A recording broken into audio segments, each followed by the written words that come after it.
Have you even started to think about preparing for this upcoming season?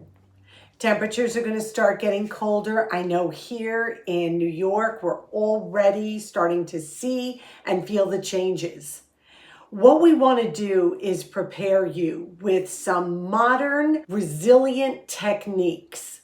Not doomsday prep. We're not talking about that. We're talking about practical ways that we can start prepping now to have an affordable autumn season. Welcome, sweet friends, to the channel Frugal Money Saver. My name is Emmy, my husband's Paul, and we are so happy you have joined us today. In today's video, we're going to be sharing practical, realistic tips on how you can start prepping now to save money throughout autumn and winter. This year is going to cost you more in all areas probably than it did last year. We just called for home heating oil just to get the price $5 a gallon in our area. That's scary. But by looking at our budget, by figuring out what we can do to save money in other areas, we are going to get through this season with money in our pockets. Now, again, this is not doomsday prep. We are not doomsday preppers. We are average people just trying to survive the high cost of living. So let's get right to this video. The first thing we want to discuss is logical self-reliance, meaning to be able to rely on ourselves as much as possible to be able to weather the storms that are coming. Let's look first at the kitchen area. What I want to challenge you to do is start having an unprocessed kitchen, even in the smallest ways. What that means is I want you to start making what you can with what you have. Taco seasoning. You do not need to buy packages of taco seasoning. Use the spices that are already in your cabinets. Salad dressings. Learn to make simple salad dressings with what you have on hand. Canned cream soups can be made very practically. I have videos here on the channel about how to make them with just flour and butter and some chicken stock. That's another thing. Learn to make your own stocks. Again, super simple in the crock pot. What we need to do is try to stop looking at convenience items in the store as an option and start gathering the ingredients we can use to make these processed foods at home healthier and cheaper. Because most of the ingredients in these processed foods that you can make from scratch, you can use for other dishes. All your spices, you spice your food. There's your taco seasoning. You usually have some butter and milk and flour. There's your cream soup. We have to start streamlining how we spend our money and keep it practical and keep it self-reliant. Try to start creating an unprocessed kitchen. One of my favorite books, this is an oldie but a goodie, is the Make a Mix cookbook. This isn't sponsored, anything like that. You can find this at your library or even at a tag sale, maybe super cheap, a book sale. But what it does is it teaches you how to make bulk mixes that you can use for a multitude of recipes. So instead of buying pancake mix in a box, you'll learn how to make your own, store it. It's always there when you need it. Broth, cooked beef recipes. You make big batches of seasoned beef, store them in the freezer, and you have it.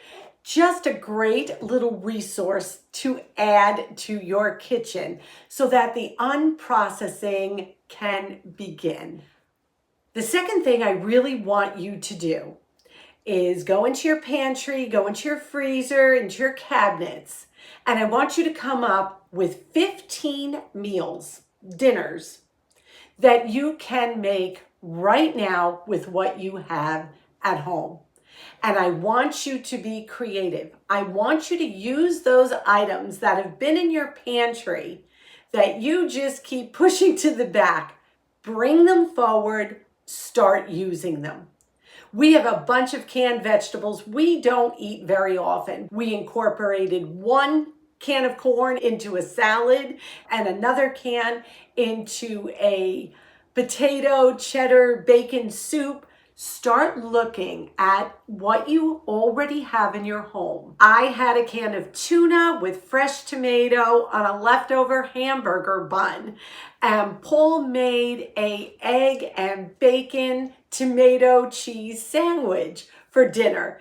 And we had some fruit on the side. We really need to start keeping a list of meals we can make in a pinch if we can't get out of the home or we don't want to get out of the home. Start using what you have. I challenge you, just a 15-day. And if you can't do 15, do 10, do 7. But if you can come up with 15, which I bet you can, that will just be a great resource. Also, check your pantry for things that you're not using and stop buying them. If there are 3 bags of lentils in your pantry, you don't need any more. Obviously, you're not using them. So be aware of that. Watch the sales now for flour, sugar, rice, pasta, shelf-stable milk, canned tomatoes, any kind of canned vegetables you use, canned tuna, canned chicken. Tuna has been on sale, the solid white, for 99 cents a can in our area lately. And we bought a bunch and put them in the pantry. Things that you can stock up on that are shelf stable, that will be in your pantry for when you need them. And to make sure you have 15 days of meals already in your home.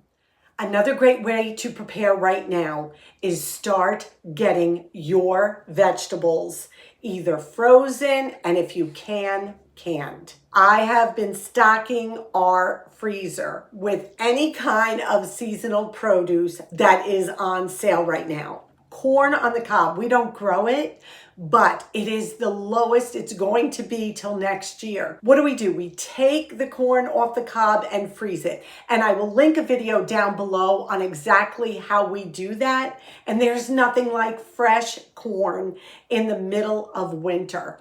And the same thing goes for your tomatoes, your fresh tomatoes. Well, wait a minute, let's stop a minute.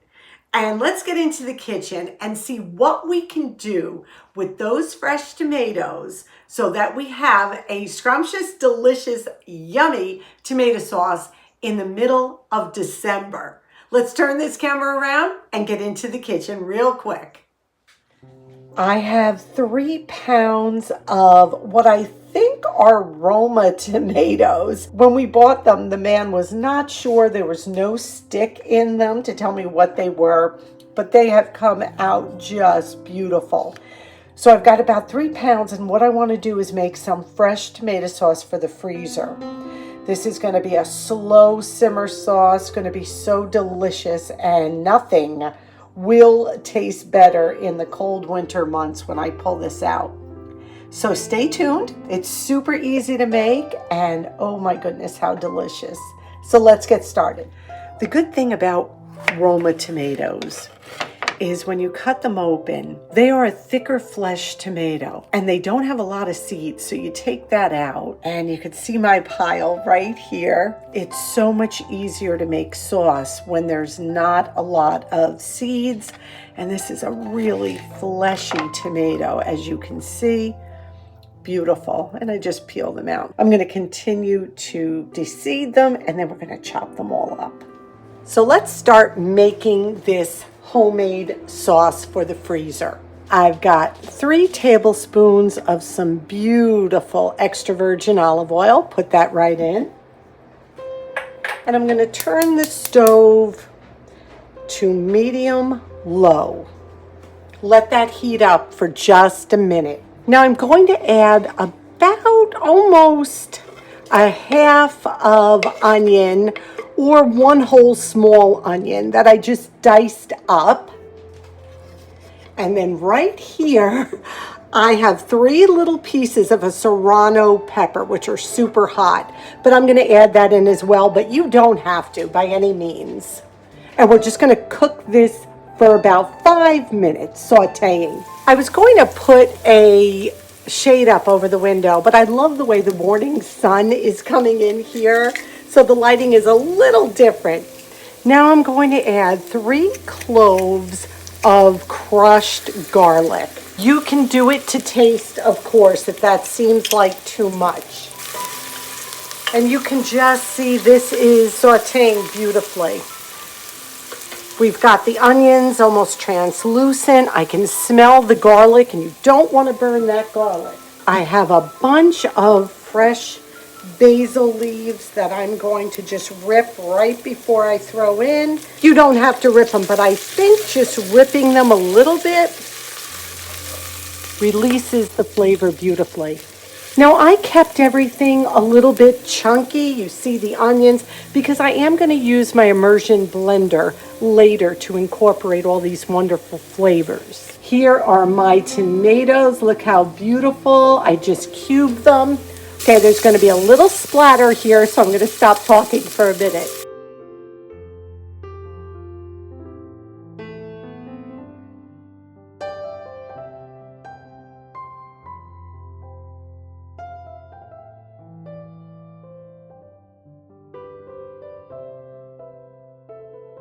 Everything got nice and quiet. I didn't blanch or take the skins off of the tomatoes because, like I was saying, I am going to use my immersion blender later, and there's just so much vitamins in the skin of the tomato. And now I'm just going to add a literal pinch of sugar and about a teaspoon of salt, just to bring out those flavors. Give it a good mix. You have to smell how delicious and fresh this smells. What I'm going to do is put it on low heat. I am going to cover it, and I'm going to keep checking it. I'm going to cook this for at least an hour and a half, 2 hours at least. And this is not something that you're going to put on the stove and then walk away. You're going to need to keep stirring it. You're going to need to keep checking it to make sure it's releasing the juices, it's not on too high.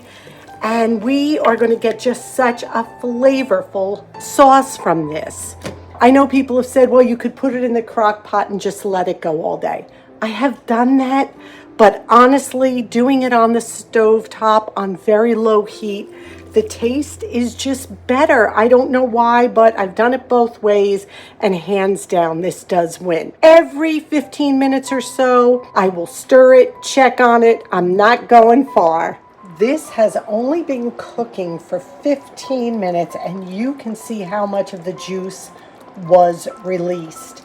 I have it on a very low simmer here. From now on, every 10 to 15 minutes, I'm just going to give it a stir and keep an eye that the moisture stays up. If you start noticing it drying out, lower the heat even more. I would tell you to add a little water if it's getting too dry, but if you're using good fresh tomatoes, you should be fine. So this has been cooking about an hour and a half, and what I'm going to do now is just take my immersion blender, and I am just going to immersion blend everything. Now what you want to do is do this slowly. Don't go crazy with it. It will splatter, and this is hot. Keep the immersion blender down and do it gently and slowly. You can see how beautiful this is. This is 3 pounds, and it really cooks down to maybe 2 servings of pasta sauce for 2 meals. But it is so worth it. I'm going to cook it for a little while longer, but I'm going to have to keep my eye on it because once you blend it, it does become thicker. But this is so sweet and delicious. So we let it cool, and here it is ready for the freezer. We have a beautiful bag of fresh sauce. We always put it in and then take the air out, lay it flat. This way we can fit more in the freezer. So batch 1 is done. Now we gotta just wait for a few more tomatoes to get ripe. That is just going to be such a blessing when it's snowing and we pull that delicious sauce out of the freezer. If you don't grow your own veggies, this time of year is still the cheapest, the absolute cheapest you're going to find fresh fruits and vegetables. Buy them and get them in the freezer. Behind me, you can see a bowl. We are still harvesting peppers and tomatoes. I have to make another batch of sauce, and we just freeze everything we can. Grab meat while it's on sale right now. Ground beef, chicken, anything that you can possibly prepare in chilies, in soups, in stews. Put them in your crock pot and then portion them. Get them in the freezer now. Whenever you see those prices are lowest on meat as well as the vegetables. This way we are stocking up for the colder weather. And while you're making up these lists and you're preserving your food, I want you to check your freezer. See what's in there that you need to use now. Look at what we found. As you can see here, I have a turkey in the freezer. It's almost 16 pounds. I paid 49 cents a pound for it back in March. And what I am doing is taking this out of the freezer now to make room. I will defrost it, and then I will take off the legs and the wings and make broth, freeze that. And then I will just roast the breast itself, and we will eat off of that for, I guess, several days. We'll share with our son, maybe have some people over. But go through your freezer, see what's in there, start using it up, please. We need to make room for those specials when they come on sale so we can stock up for the winter. Now we're going to move out of the kitchen into the rest of the home. We heat with wood. Paul just got 4 cords of wood delivered for the year. And he stacked them, and you have seen us do videos on this in the past. That is to safeguard us now for the colder weather. Now is the time to get it. Don't wait till it is cold out, because once it gets cold, prices are going to go up and supply is going to come down, and you're going to feel it. We also are going to get an oil delivery, home heating oil delivery very soon, because prices are going to go up. This is inevitable for this year. You are going to see increased prices on electricity, on fuel, things like that. So let's cut back and do the best we can so that when it does happen, even more than now maybe, we're already preparing for it. I want you to look through your winter clothes. I want you to check your jackets, your boots, things like that. Because right now in thrift stores, that stuff is going for dirt cheap. And as I always tell you, thrift stores will give you new or near new items way, way below what you would pay in retail stores. Think about investing in dryer racks if you haven't already. Electricity is up. Nothing takes more electricity than the dryer. Get yourself some drying racks. Put them somewhere where the air can circulate, especially your heavier items, your sweaters, your jeans, blankets, heavy towels, where they can dry quickly and they'll add moisture to the house when it is dry inside, and you won't have to use your dryer so often. Maybe you need to invest in some heavier curtains for your windows to keep those drafts out. Look through sweaters, things like that. Does anything need to be mended? Do you have to add a button to something? I know these sound silly, but why buy a new sweater if you can just add a button and it'll keep you warm and cozy and it's perfectly fine? Be able to repurpose, constantly look at something and say, how else can I use this? And along those lines, I want you to start auditing everything. I want you to look at how many subscriptions you have. Can you get rid of any? Whether it be a gym subscription you're not using, A streaming subscription you're not using, a subscription to DoorDash. Are you using them to their full potential? If not, get rid of them. That's money you can use for something else. Watch how much paper products you are buying. Now, I understand you all have really enlightened me on, well, the areas that, God forbid, get hit by tornadoes, God forbid, or hurricanes. You always keep a supply of paper goods on hand in case you lose power for extended periods of time. And of course, that makes sense. But if you're just using paper towels by the roll to wipe up spills instead of using a sponge, to wash the sink down when you could be using a towel that you can wash and reuse, start rethinking it. Paper products are so expensive. Please don't be a person who just uses it and tosses it. They are something that can easily be substituted by something else. Rags, dish towels, washcloth, things that you can just keep reusing instead of disposing. Here are some other items that I really want you to keep an eye out for when they go on sale. And the first one is a headlamp. If you lose power, a headlamp, which is just the band that goes around your head with LED lights in the front, is invaluable. It is really imperative that you have some other means of lighting when it comes to power outages, because it can be dangerous, especially as we get older. You don't want to be walking into a door or tripping or whatever calamity that can await you when we cannot see well. Invest in some solar powered lanterns. Again, you're looking for these things at tag sales and at thrift stores and when they go on sale. I'm not asking you to put tons of money. Just keep your eye out and be aware if you already don't own these things. The crank radios. We have one of those. You lose power, you still can hear what's going on out there. Check for over-the-counter meds. Make sure they are within date.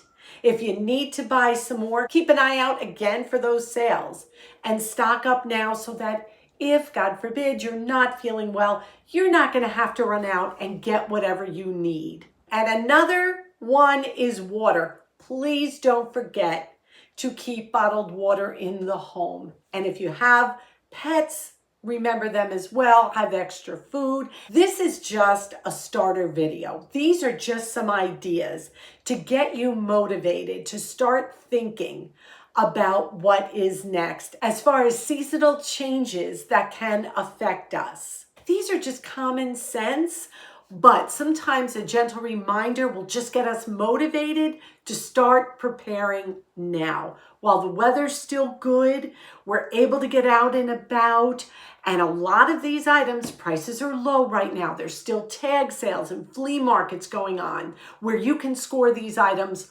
for less.